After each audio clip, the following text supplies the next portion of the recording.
আসসালামু আলাইকুম প্রিয় দর্শক, অন্য মঞ্চের আলোচনায় আপনাদের সকলকে আমন্ত্রণ জানাচ্ছি। ভারত ও বাংলাদেশ সম্পর্কের ক্ষেত্রে একটি অত্যন্ত গুরুত্বপূর্ণ দিন।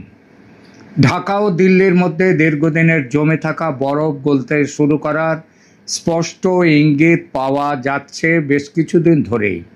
যদিও বাংলাদেশ সরকারের তরফ থেকে গৃহীত কিছু সিদ্ধান্ত নতুন করে বরফ জমার পরিস্থিতিও তৈরি করছে, গলা নয়।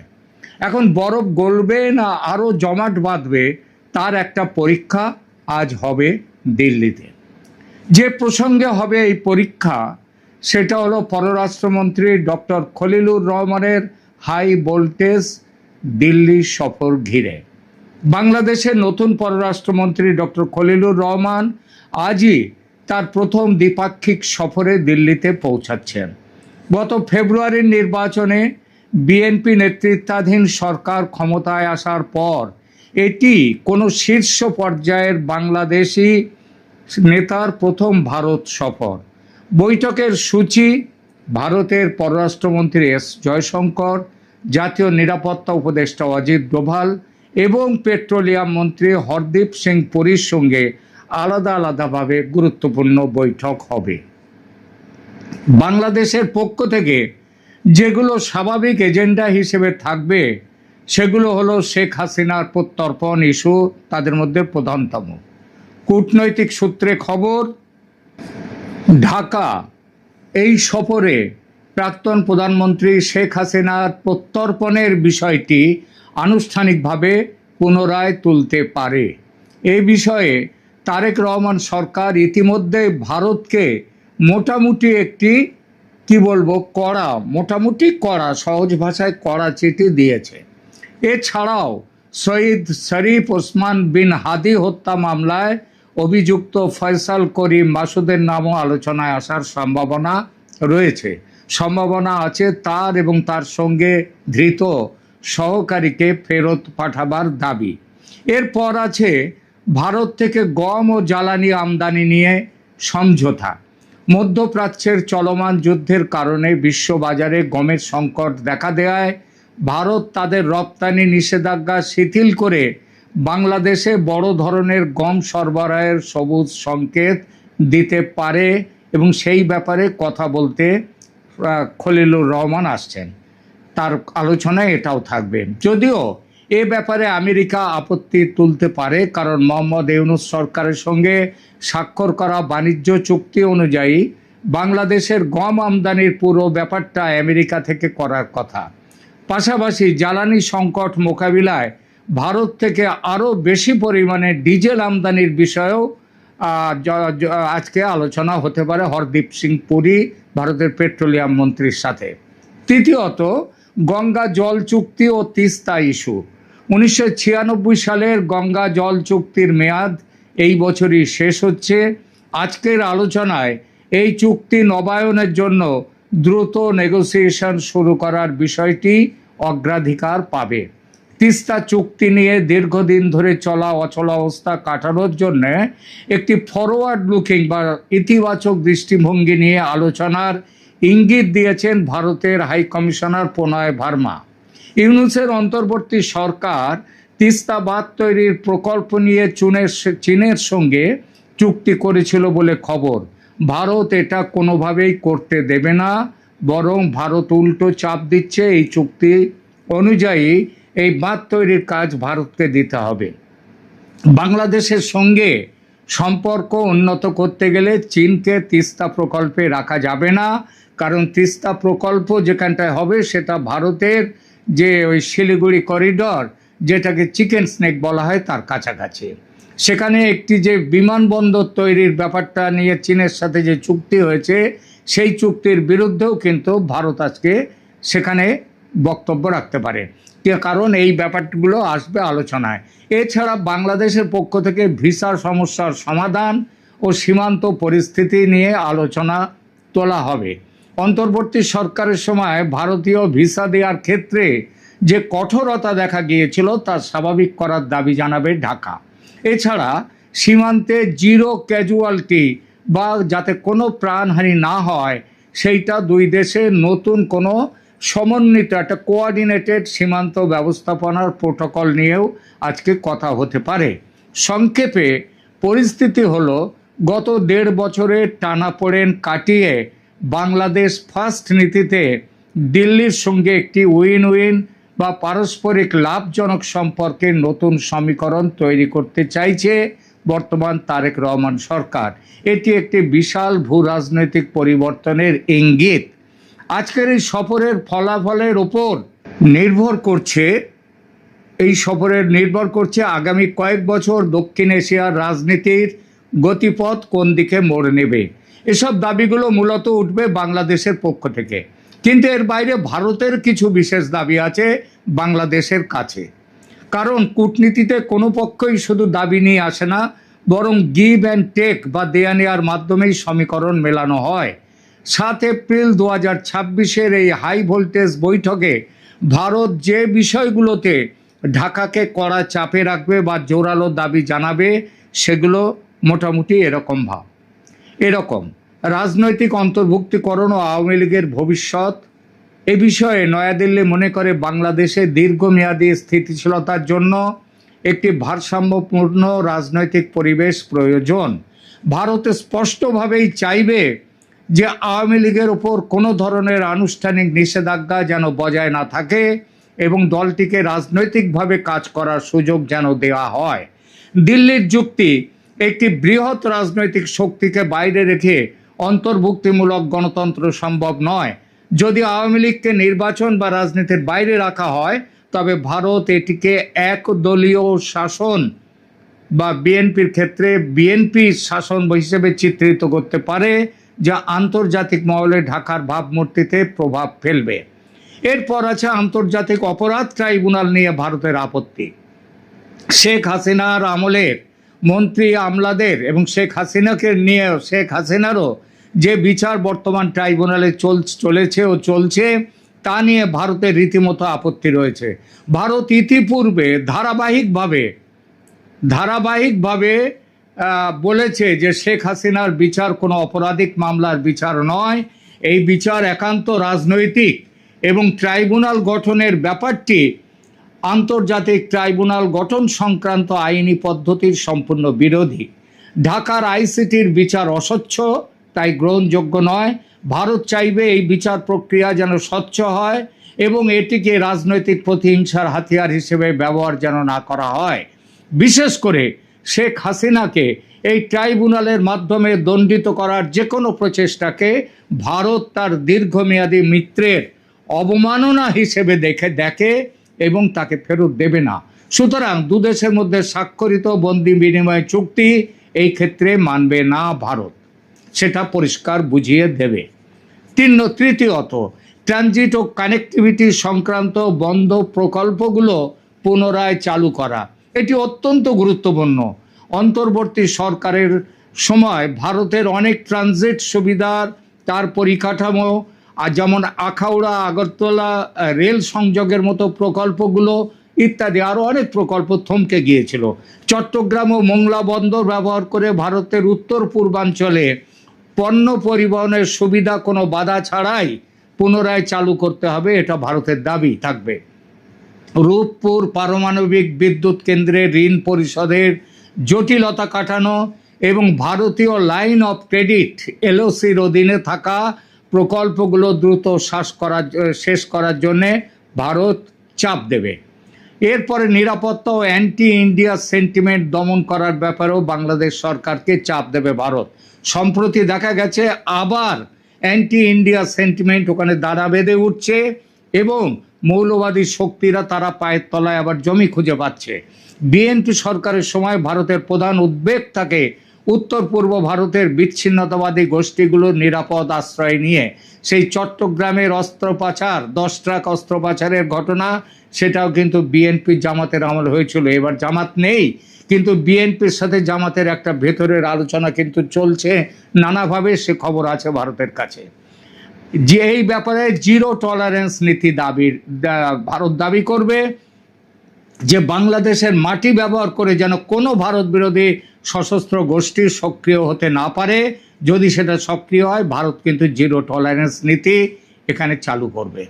এরপরে আছে সংখ্যালঘু সুরক্ষা। গত 1.5 বছরে বাংলাদেশে হিন্দু সহ সংখ্যালঘুদের ওপর কথিত সংখ্যালঘুদের ওপর যে হামলার ঘটনায় ভারত প্রথম থেকেই সোচ্চার, সেগুলোকে পাশ কাটিয়ে মানে মোহাম্মদ ইউনূসের সরকার বারবার বলে গেছে এটা রাজনৈতিক কাণ্ড, এর পেছনে ধর্মীয় ব্যাপার নয়। ভারত সেটা মানেনি, কারণ ওখানে যদি হিন্দুদের ওপর অত্যাচার শুরু হয় তাহলে 1.5 থেকে 2 কোটির মতো হিন্দু তারা ভারতবর্ষে আবার ভারতে চলে আসতে পারে, যেটা এর আগে যে কোনো গোলমালের সময় হিন্দুরা দলে দলে ভারতে এসছে, সেরকম ঘটনা হতে পারে। ভারত চায় না যে আবার এটা ঘটুক। সুতরাং এই বৈঠকে এটি হবে দিল্লির অন্যতম বড় লিভারেজ বা চাপের জায়গা।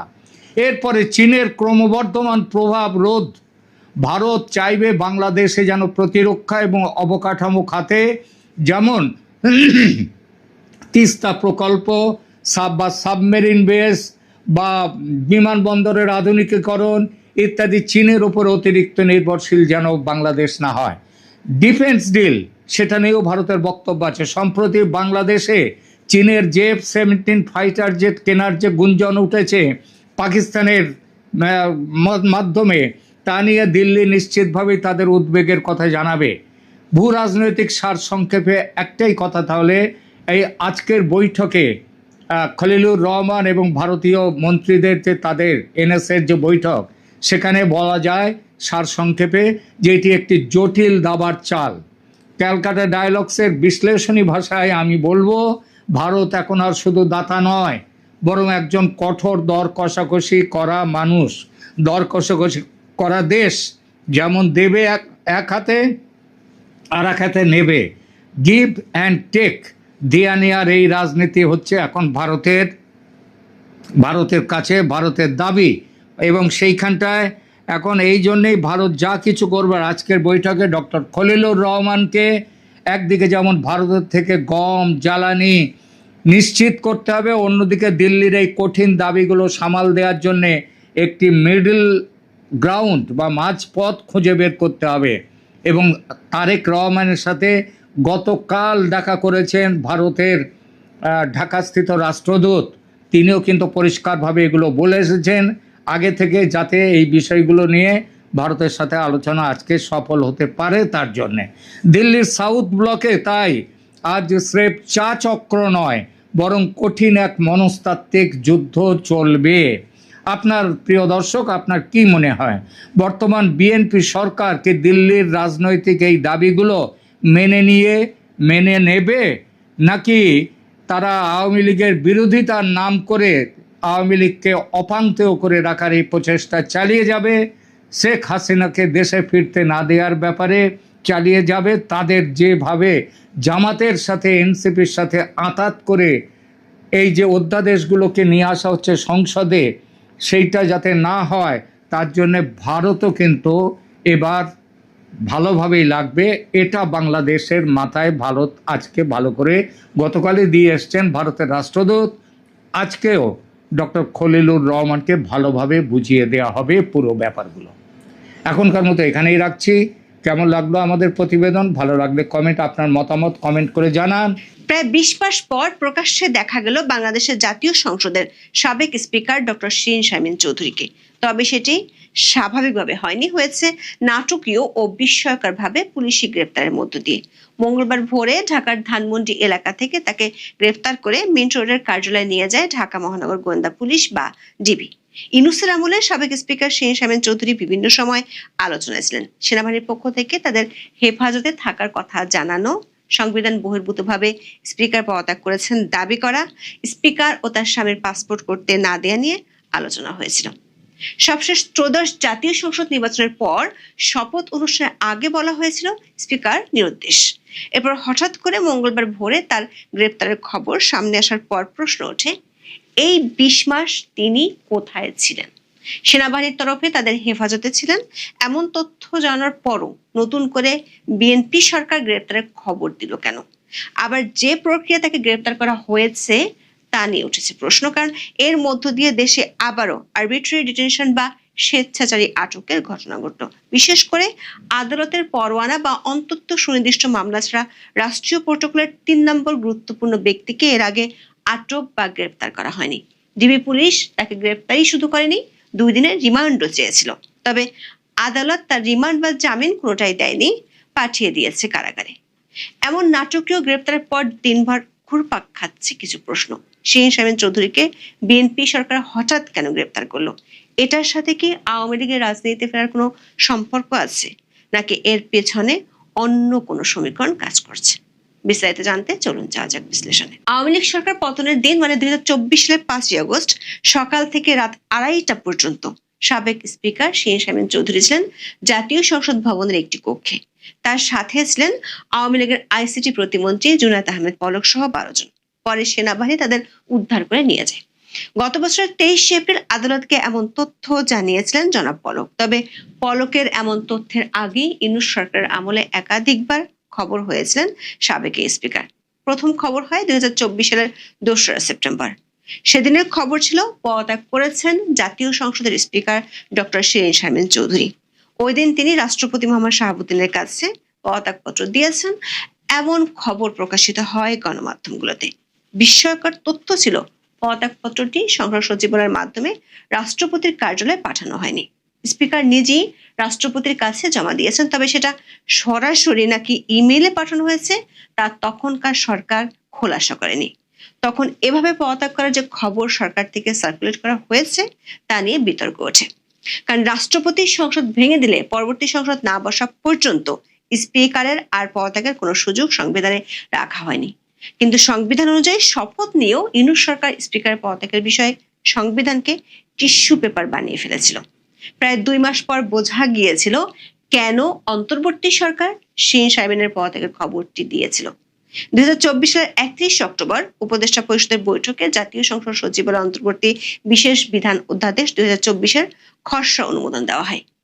ওই অধ্যাদেশ অনুযায়ী জাতীয় সংসদের স্পিকারের অবর্তমানে তার প্রশাসনিক ও আর্থিক দায়িত্ব পান সাবেক আইন উপদেষ্টা অধ্যাপক আসিফ নজরুল।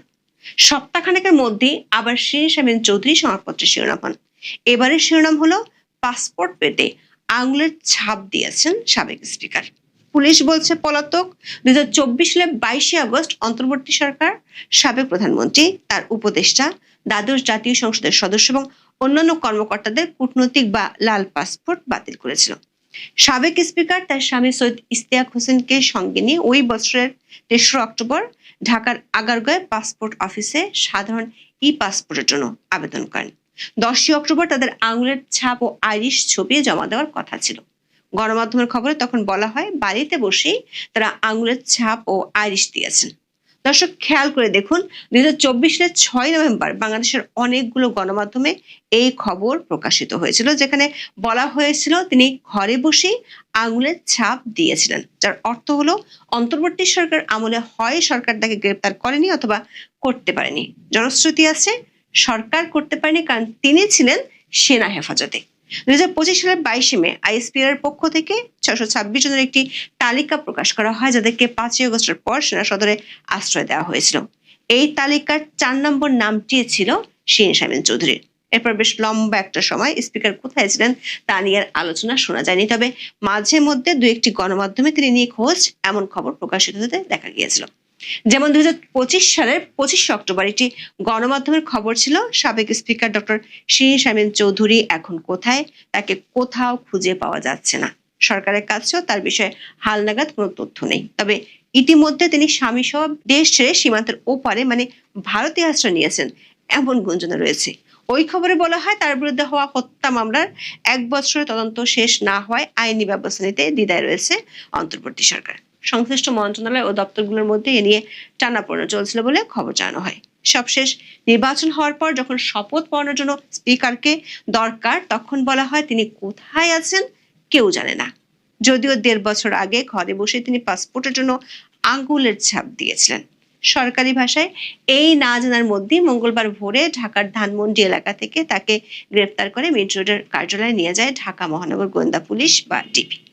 জুলাই আন্দোলনে লালবাগ থানায় আশরাফুল ওরফে ফাহিম নামে এক ব্যক্তিকে হত্যা চেষ্টা মামলায় গ্রেপ্তার দেখিয়ে আদালতের কাছে 2 দিনের রিমান্ড চায়। শুনানি শেষে আসামির রিমান্ড ও জামিন নামঞ্জুর করে কারাগারে পাঠানোর নির্দেশ দিয়েছেন আদালত। 60 বছর বয়সী সাবেক স্পিকারকে যেভাবে আদালতে হাজির করা হয়েছে তা ছিল দিনভর আলোচনার অংশ। আদালত থেকে সিঁড়ি দিয়ে নামানোর সময় হুড়োহুড়িতে পড়ে যান শিরীন শারমিন চৌধুরী। এ সময় ব্যথায় চিৎকার করে ওঠেন তিনি। তার সাথে কয়েকজন নারী পুলিশ সদস্য পড়ে যান। এসব প্রচন্ড ভিড়ে নাজেহাল হন শিরীন শারমিন চৌধুরী। তার চেয়েও বড় প্রশ্ন ওঠে, কেন প্রথমবার মতো রাষ্ট্রীয় প্রোটোকলের 3 নম্বর গুরুত্বপূর্ণ ব্যক্তিকে গ্রেপ্তারের জন্য বিএনপি সরকার আরবিট্রারি ডিটেনশন বা স্বেচ্ছাচারী আটকের ঘটনা ঘটালো। বাংলাদেশের রাষ্ট্রীয় প্রোটোকলে 1 নম্বর আছেন রাষ্ট্রপতি, 2য় স্থানে আছেন প্রধানমন্ত্রী এবং 3 নম্বরে আছেন জাতীয় সংসদের স্পিকার ও প্রধান বিচারপতি। সে অনুযায়ী সাবেক স্পিকার শিরীন শারমিন চৌধুরী ছিলেন 3 নম্বর গুরুত্বপূর্ণ ব্যক্তি। আদালতের পরোয়ানা বা অন্তত সুনির্দিষ্ট মামলা ছাড়া এ ধরনের ব্যক্তিকে এর আগে আটক বা গ্রেপ্তার করা হয়নি। কিন্তু শিরীন শারমিন চৌধুরীকে ধানমন্ডির একটি বাসা থেকে আটকের আগে পরোয়ানা তো দূরের কথা, কোনো মামলার কাগজও দেখায়নি ডিবি পুলিশ। গণমাধ্যমের খবর অনুযায়ী তাকে গ্রেপ্তার করা হয় ভোর 4:30টায়। সময়টা ভোর বলা হলেও বাস্তবে তা গভীর রাত, যখন যে কোনো মানুষ গভীর ঘুমে থাকেন। শিরীন শারমিনকে একজন দাগি আসামি যে তাকে এত রাতে গ্রেপ্তার করতে হবে। ডিবি পুলিশ দাবি করেছে বিভিন্ন জায়গায় আত্মগোপনে ছিলেন শিরীন শারমিন চৌধুরী। সর্বশেষ তিনি ধানমন্ডিতে এক আত্মীয়ের বাসায় ছিলেন, সেখান থেকে তাকে আটক করা হয়। অথচ শিরীন শারমিন চৌধুরী 2024 সালের 5ই আগস্ট কোথায় ছিলেন এবং এরপর কোথায় ছিলেন সে তথ্য এরই মধ্যে বলেছি। শিরীন শারমিনের বিরুদ্ধে জুলাই আন্দোলনের সময় সংঘটিত হত্যা মামলা সহ 6টি মামলার তথ্য পাওয়া গেছে। এর মধ্যে 3টি মামলা চূড়ান্ত প্রতিবেদন দাখিল করা হয়েছে, বাকি 3টি মামলা এখনো তদন্ত চলছে। তদন্ত হওয়ায় মামলার প্রয়োজনে পুলিশ অভিযুক্তকে গ্রেপ্তার করতে পারে, কিন্তু ডিবি সেটা না করে নতুন এক মামলায় গ্রেপ্তার দেখালো কেন তাকে? এটা কি স্বেচ্ছাচারের নমুনা নয়? প্রশ্ন উঠেছে যে শিরীন শারমিন 20 মাস ধরে কোনোভাবেই দৃশ্যমান হননি, কোনো বিতর্কে জড়াননি, তাকে কেন গ্রেপ্তার করা হলো? আবার গ্রেপ্তারের পর রিমান্ড চাইলেও কেন রিমান্ড দেওয়া হয়নি? অনেকে মনে করছেন এর সাথে আওয়ামী লীগের পুনর্গঠন বা দলটির রাজনীতিতে ফেরার কোনো সম্পর্ক থাকতে পারে। বিশেষ করে ইউনূস সরকার আমলে যতবারই রিফাইন্ড আওয়ামী লীগের কথা শোনা গেছে, ততবারই শিরীন শারমিনের নাম সামাজিক মাধ্যমের আলোচনায় শোনা যেত। নির্বাচনের পর নানা মহল থেকে আবার যখন আওয়ামী লীগের মাঠে ফেরা নিয়ে আলোচনা উঠে এসেছে, তখন শিরীন শারমিনের গ্রেপ্তারকে অনেকেই এর সাথে প্রাসঙ্গিক বলে মনে করছেন। কারণ অনেকেই মনে করেন শিরীন শারমিন চৌধুরী সজ্জন হিসেবে পরিচিত। 2009 সালে সংরক্ষিত নারী আসনের সদস্য হিসেবে জাতীয় সংসদে আসেন তিনি। মহিলা ও শিশু বিষয়ক প্রতিমন্ত্রীর দায়িত্ব থেকে 2013 সালের 30 এপ্রিল বাংলাদেশের প্রথম নারী স্পিকার নির্বাচিত হন তিনি। এরপর 2014 সালে আওয়ামী লীগ সভাপতি শেখ হাসিনার ছেড়ে দেওয়া রংপুর 6 আসন থেকে উপনির্বাচনে বিজয়ী হয়ে সংসদে আসেন শিরীন শারমিন চৌধুরী।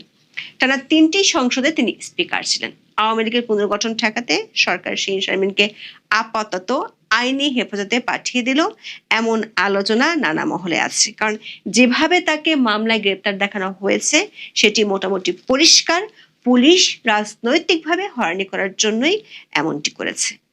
আদালতে গ্রেপ্তার ও রিমান্ড আবেদনে ডিবি জানিয়েছে 2024 সালের 18 জুলাই কোটা সংস্কার আন্দোলনের অংশ হিসেবে লালবাগের আজিমপুর সরকারি কলোনি এলাকায় ছাত্র জনতা মিছিল করছিলেন। এই সময় আন্দোলন দমনের উদ্দেশ্যে পুলিশ ও আওয়ামী লীগের অজ্ঞাতনামা সন্ত্রাসীরা আন্দোলনকারীদের উপর দেশীয় ও বিদেশি আগ্নেয়াস্ত্র ব্যবহার করে গুলিবর্ষণ করেন। এই মামলায় শিরীন শারমিন চৌধুরী 3 নম্বর আসামি। এমন অভিযোগ দেখে খোদ আইনজীবীরাও অবাক হয়েছেন। একজন স্পিকার হুকুমের আসামি, যেখানে ইতিমধ্যে আদালতে হুকুমের আসামি হিসেবে শেখ হাসিনা ও আসাদুজ্জামান খান কামালের ফাঁসি হয়েছে। রাজনৈতিক বিশ্লেষকরা মনে করেন বিএনপি বিরোধী দল থাকার সময় গায়েবী মামলার বিরুদ্ধে সবচেয়ে সোচ্চার ছিল।